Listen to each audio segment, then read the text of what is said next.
Hello there dear viewer, I hope you're doing very well today. In this video we're going to be looking at some recent 4K releases from Warner Brothers. 3 titles that came out in the last few weeks.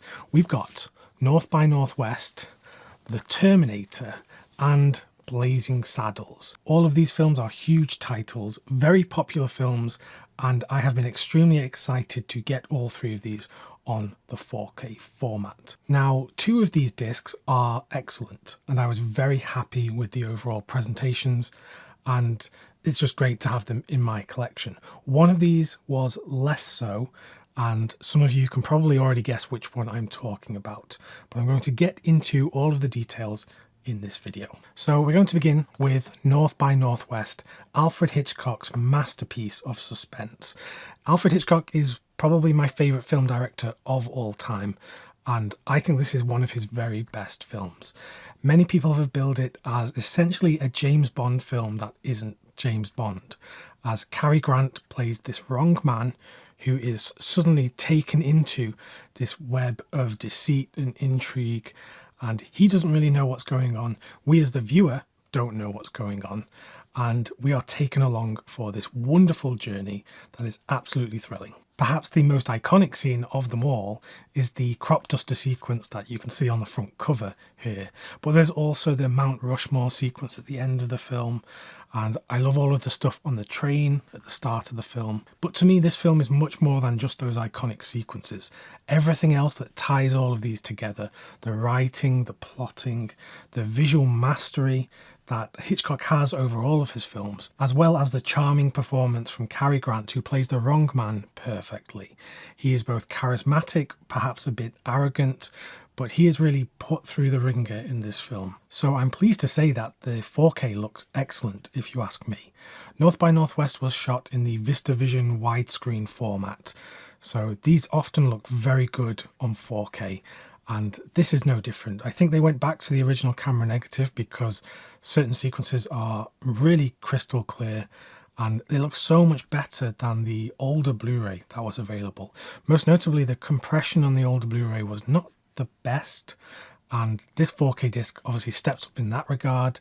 There's the increased resolution, you've got the HDR10 for a film that is very colourful, and I noted on this viewing just how tanned Cary Grant was during this film, because it's nothing that's messed with the colours. He was that tan, because you look at some other characters in the film who have kind of a pale white complexion like me, and he is there in his orange glow. There are certain shots and sequences which don't look as good as others, such as the opening titles and any kind of optical effect shots.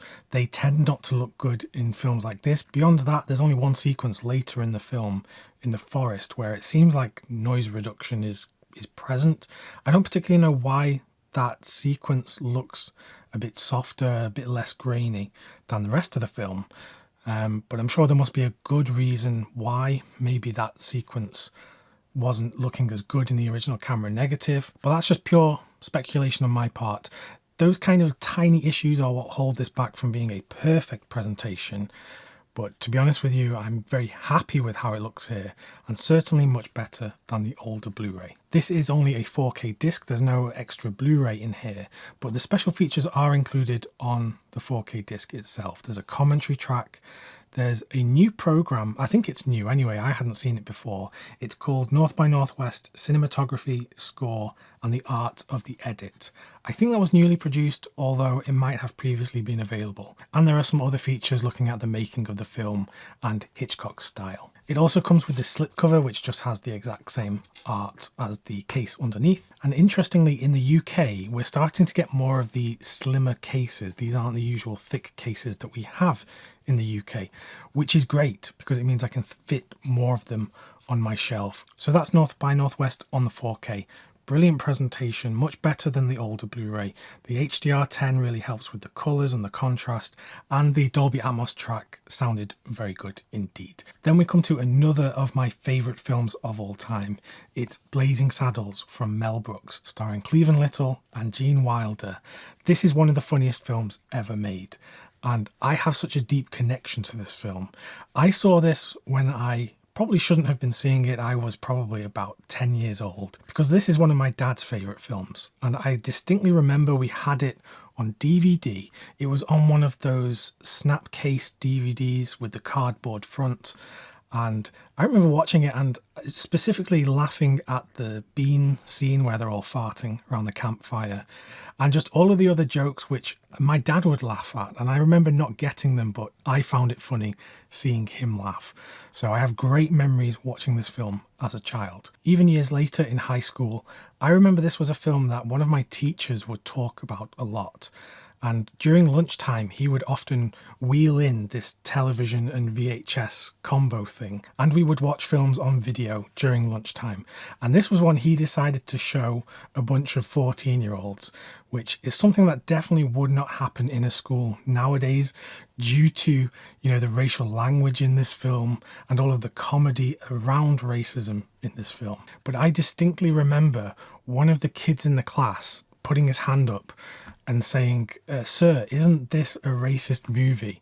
And he said, "Yes, it's racist against white people," which I always found very funny because, the white people in this film, apart from Gene Wilder's character, they're all idiots. And it's so funny how idiotic they are. So I suppose that brings me on to what the film is actually about, if you've never heard of it. This is Mel Brooks' spoof of a Western movie. And in the story, there is this villainous businessman type of character. There's this small town called Rock Ridge, which is stopping him with his plans with the railroad. So along with one of his partners, played by Slim Pickens, he decides to appoint a new sheriff of Rock Ridge, and he is a black man, which obviously outrages the citizens of this small town. And his plan is that this will cause chaos and he can just come in and take the town for himself. The film is so funny, the writing is genius. I love the direction from Mel Brooks, who even appears in this film as a character. And it's one of those films that you often hear people say this wouldn't be made today. And I think people that haven't seen this film might have the view that the film itself is racist and shouldn't be seen, when in actual fact this is a very smart film looking at societal issues, shining a light, and also pointing a finger at some of the hypocrisy of what goes on in society. And ultimately the film is a story about wealthy people using racial divide to try and acquire land from the people that need it the most.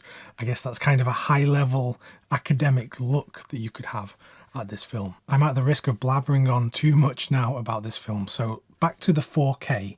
It is an excellent presentation. The film was shot on 35mm Technicolor, so it looks absolutely beautiful. And it's one of those things where someone would look at this and think, well, it's a spoof, it's a comedy movie. Why should this be on 4K?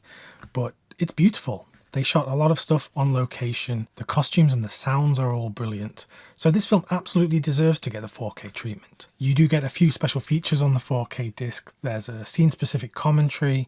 There's a feature with some comedians talking about the legacy and the effect of Blazing Saddles. And I think all of those features are older ones, so from what I remember, there's nothing new on here.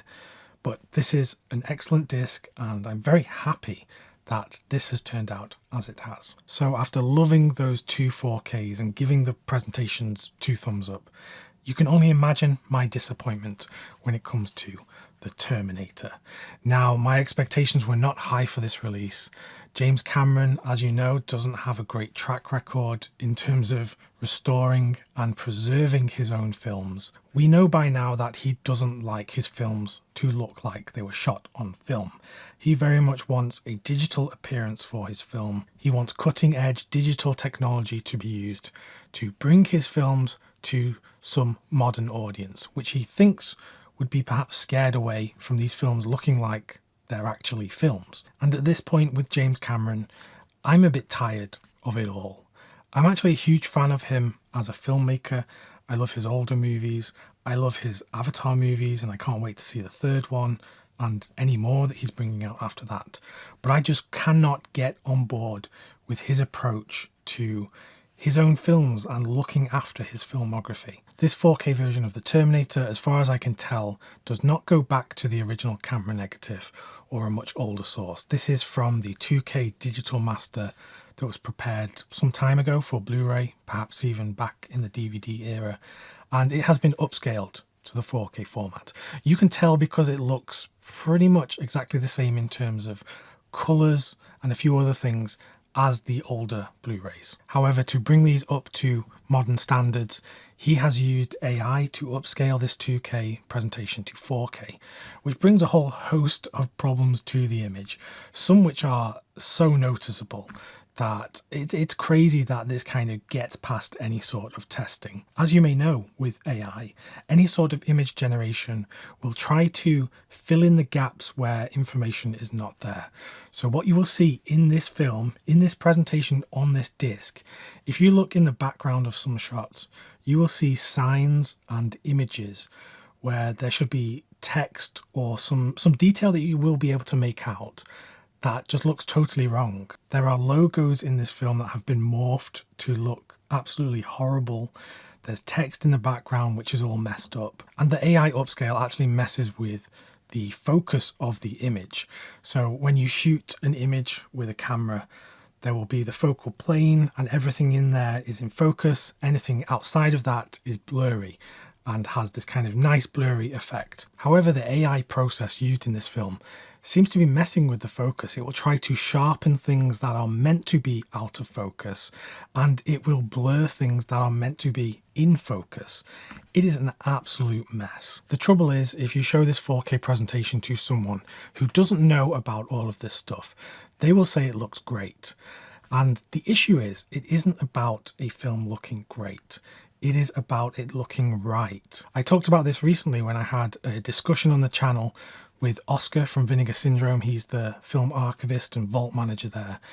Do go and listen to that conversation because we talked about film preservation and restoration and what is important, what is the goal. And we both agreed that the goal with restoration should be to bring a film back to how it would have been seen on that first viewing when it was shown theatrically. So no messing with it, no trying to make it better than it was. Just purely trying to get it to that original point. So at this point, I'm tired. I have no hopes for the filmography of James Cameron being preserved as it should be for future generations. They are going to look like this probably forever. And that is a sad thing to me. Some people will say, oh, it doesn't matter, who cares? But to me, this is something that is important. And James Cameron himself would say, well, that I live in my mum's basement and that I have no life and that I should, go outside and touch grass or whatever. But no, these things are important, and I think it's kind of crazy that someone of his age would say those things about people that are passionate about these films. Well, I disagree with that. So I guess to conclude, the Terminator in 4K, it's perfectly watchable. You can watch it and you are experiencing the film, but it just does not look how it should. And it is a damn shame that this is the case. So I can't really recommend you get this, but yeah, it's just one of those unfortunate situations. So there you have it, just some quick thoughts on these recent Warner Brothers 4K discs. By the way, all of that James Cameron stuff is obviously no fault of Warner Brothers. They have to go with how he wants the film. He is one of the most successful filmmakers of all time, and he has a lot of say in how his films look. So I'm not criticizing Warner Brothers for that. It's just, yeah, I don't know what to say. The other two films are excellent, so I highly recommend getting them. And if you'd like to get them and use some of my links that are in the description of this video, it helps support the channel at no additional cost to you. So I do thank you for that. If you'd like some more recommendations from me, just click the video that's on screen right now and stick around on the channel. Thanks very much for watching, and I'll see you soon.